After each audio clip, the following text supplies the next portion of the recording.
Assalamualaikum warahmatullahi wabarakatuh. Bismillahirrahmanirrahim.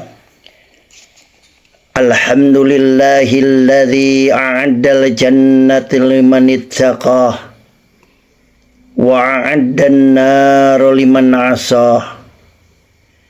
Asyhadu an la ilaha illallah wahdahu la syarikalah wa asyhadu anna Muhammadan abduhu wa rasuluhu alladzi ijtabahu wastafa. Allahumma passalli wa sallim ala sayyidina Muhammadin wa ala alihi wa sahbihi wa mawala, amma ba'du. Bismillahirrahmanirrahim. Rabbi shrah li sadri wa yassir li amri wahlul 'uqdatam min lisani yafqahu qawli. Saudara-saudara kaum muslimin wal muslimat rahimakumullah. Qala Allah Ta'ala fil Qur'anil Karim. Bismillahirrahmanirrahim. Kullu nafsin dha'iqatul maut. Tiap-tiap yang bernyawa akan merasakan mati. Al-Quran surat Al-Imran ayat 185. Saudara-saudara kaum muslimin wal muslimat rahimakumullah. Apabila seseorang telah positif dinyatakan meninggal dunia, ada beberapa hal yang harus disegerakan dalam pengurusan jenazah oleh keluarganya, dan tentunya dibantu oleh yang berilmu, yang mampu. Yang pertama adalah memandikan, yang kedua mengkafani, yang ketiga menyolatkan, dan yang keempat menguburkannya. Namun sebelum mayat itu dimandikan, ada beberapa hal yang harus diperhatikan, yaitu yang pertama, hendaknya kita pejamkan matanya dan mohonkanlah ampun kepada Allah Subhanahu wa Ta'ala atas segala dosanya. Yang kedua, tutuplah seluruh badannya dengan kain sebagai penghormatan dan agar tidak kelihatan auratnya. Yang ketiga, ditempatkan di tempat yang aman dari jangkauan binatang. Dan yang terakhir adalah bagi keluarga dan sahabat-sahabat dekatnya tidak dilarang mencium si mayat.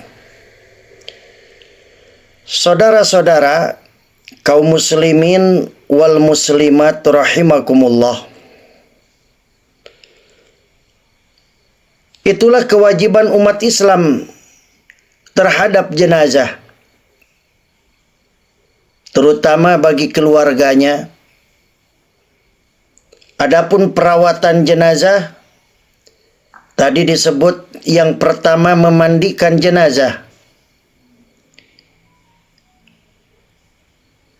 Syarat-syarat wajib memandikan jenazah adalah jenazah itu orang Islam, apapun aliran, madhab, ras, suku, dan profesinya. Selanjutnya didapati tubuhnya walaupun sedikit.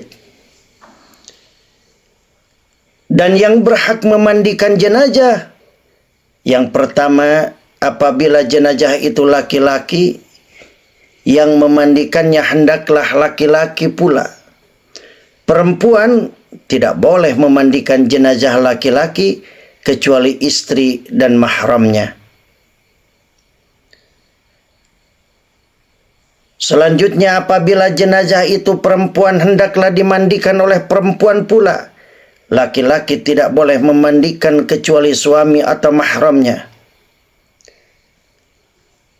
Dan apabila jenazah itu seorang istri, sementara suami dan mahramnya ada semua, suami lebih berhak untuk memandikan istrinya. Saudara-saudara, apabila jenazah itu seorang suami, sementara istri dan mahramnya ada semua, istri lebih berhak untuk memandikan suaminya. Bagaimana kalau mayatnya anak laki-laki atau anak perempuan masih kecil? Perempuan atau laki-laki dewasa boleh memandikannya. Bagaimana caranya? Yaitu yang pertama, di tempat tertutup agar yang melihat hanya orang-orang yang memandikan dan yang mengurusnya saja. Yang kedua, mayat diletakkan di tempat yang tinggi seperti dipan. Yang ketiga, dipakaikan kain basahan seperti sarung agar auratnya tidak terbuka. Yang keempat, mayat didudukkan atau disandarkan pada sesuatu, lantas disapu perutnya sambil ditekan pelan-pelan agar semua kotorannya keluar. Setelah itu dibersihkan dengan tangan kiri, dan yang memandikannya dianjurkan mengenakan sarung tangan. Dalam hal ini boleh memakai wangi-wangian agar tidak terganggu bau kotoran si mayat. Lantas langkah yang kelima, setelah itu hendaklah mengganti sarung tangan untuk membersihkan mulut dan gigi si mayat. Selanjutnya membersihkan semua kotoran dan najis, mewudukan, setelah itu membasuh seluruh badannya, dan disunnahkan membasuh 3-5 kali. Air untuk memandikan mayat sebaiknya dingin, kecuali udara sangat dingin atau terdapat kotoran yang sulit dihilangkan, boleh menggunakan air hangat. Saudara-saudara kaum muslimin wal muslimat rahimakumullah. Setelah selesai memandikan, maka hendaknya segera mengkafani jenazah. Setelah selesai dimandikan, jenazah selanjutnya dikafani. Pembelian kain kafan diambilkan dari uang si mayat sendiri. Apabila tidak ada orang yang selama ini menghidupinya yang membelikan kain kafan, jika ia tidak mampu, boleh diambilkan dari uang kas masjid atau kas RT, kas RW, atau yang lainnya secara sah.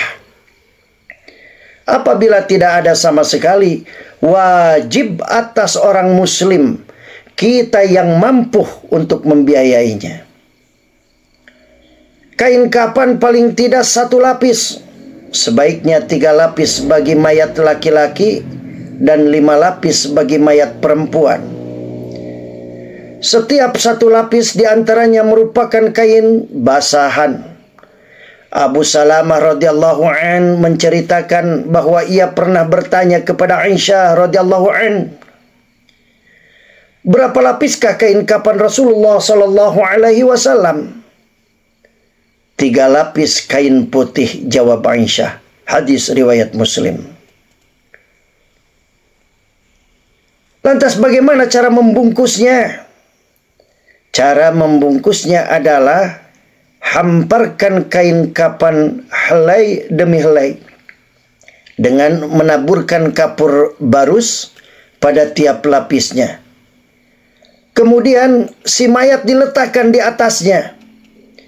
Kedua tangannya dilipat di atas dada dengan tangan kanan di atas tangan kiri. Mengapaninya pun tidak boleh asal-asalan. Kata Rasul, apabila kalian mengkapani mayat saudara kalian, kapanilah sebaik-baiknya. Hadis riwayat Muslim dari Jabir Abdullah radhiyallahu anhu. Demikian tata cara mengkapani. Saudara-saudara kaum muslimin wal muslimat rahimakumullah, setelah selesai mengkapani, maka kewajiban kita sebagai muslim adalah menyolati jenazah.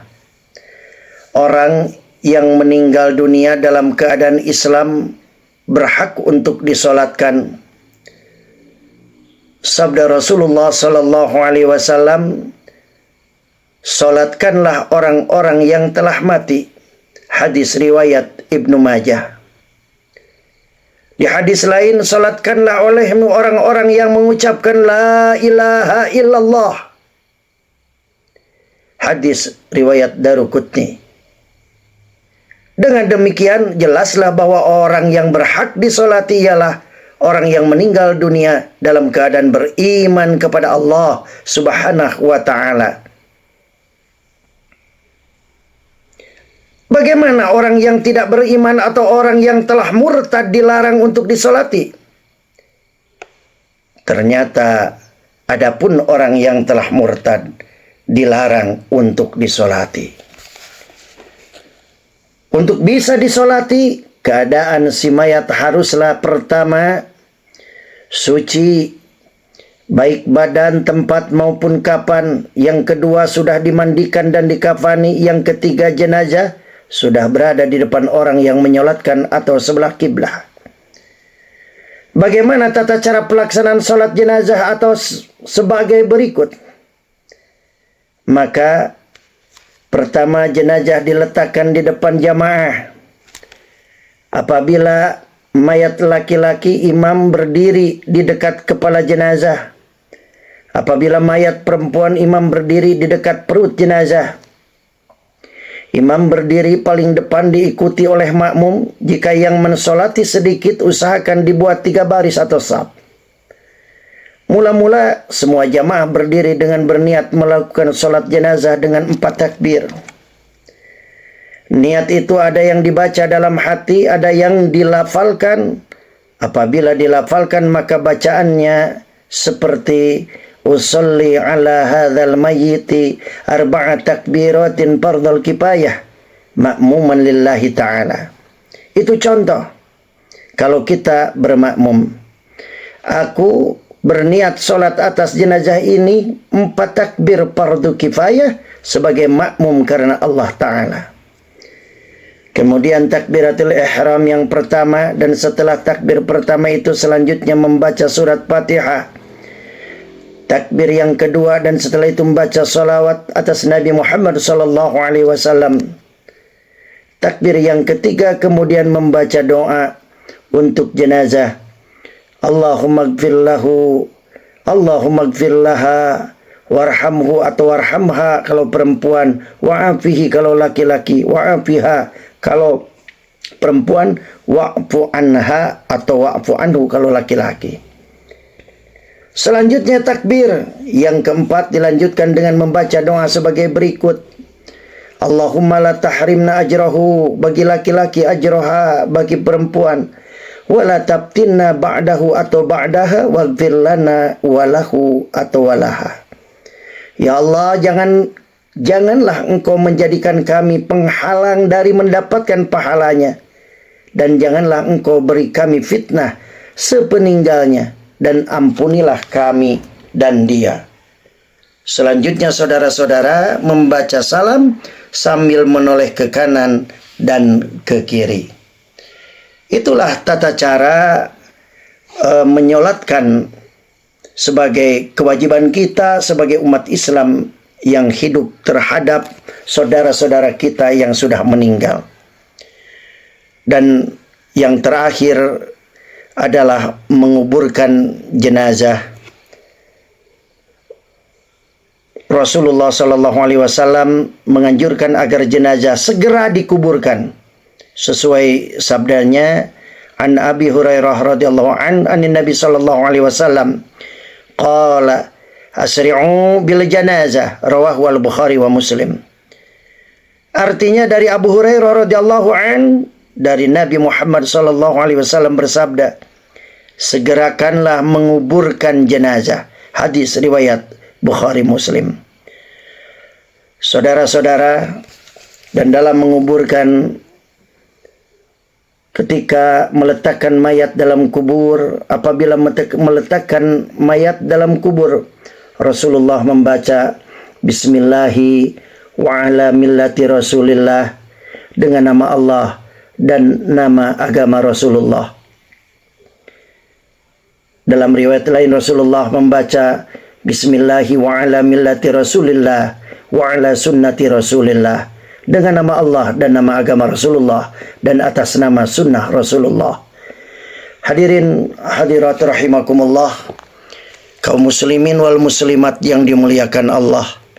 Demikianlah pengajian pada hari ini, dan semoga apa yang disampaikan tentang kewajiban umat Islam terhadap jenazah ini dapat kita pahami dan menjadi ilmu yang bermanfaat. Akan tetapi apabila ada penjelasan-penjelasan yang kurang pas, jauh daripada benar, banyak salahnya, mohon maaf yang sebesar-besarnya. Mohon maaf yang sebesar-besarnya. Mudah-mudahan koreksi dari saudara-saudara semuanya menjadi islahul mubashir bagi kami untuk bermuhasabah, mengontrol diri, dan semoga bermanfaat. Sekali lagi mohon maaf apabila ada kesalahan. Wallahul muwaffiq ila aqwamit thoriq. Wassalamualaikum warahmatullahi wabarakatuh.